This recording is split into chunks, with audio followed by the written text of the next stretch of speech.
नाशिक जिल्ह्यातील पाण्याचं दुर्भिक्ष जसं जसं जाणवू लागलेलं आहे, धरणांमधला पाणीसाठा जसा जसा कमी होत चालला आहे, त्याच पद्धतीने एका धरणामधून दुसऱ्या धरणामध्ये पाण्याचा विसर्ग देखील सुरू झालेला आहे।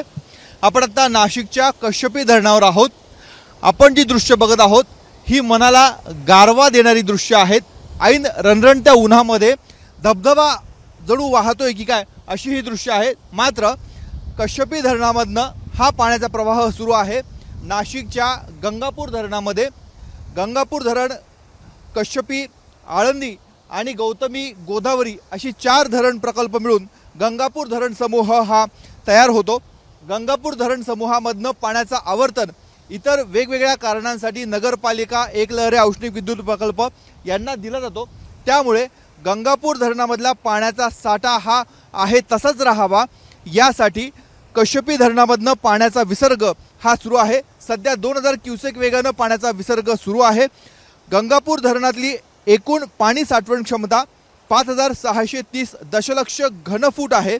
तर आळंदी जिथे आपण आहोत इथला एकूण पाणी साठवण क्षमता 1852 दशलक्ष घनफूट आहे। आज मितीस आळंदी धरणामध्ये 75% पाणी साठा आहे। म्हणजेच एकूण धरण प्रकल्पाच्या क्षमतेच्या 1391 पाणीसाठा एवढा सध्या शिल्लक आहे। म्हणूनच या धरणामधनं गंगापूर धरणामध्ये पाण्याचा विसर्ग हा केला जातोय।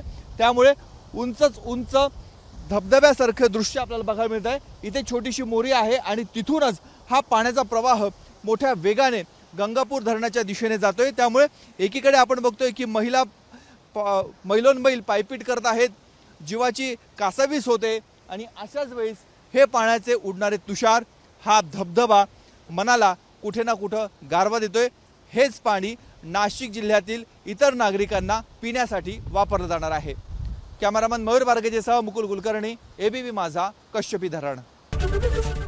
एबीपी माझा, उघडा डोळे बघा नीट।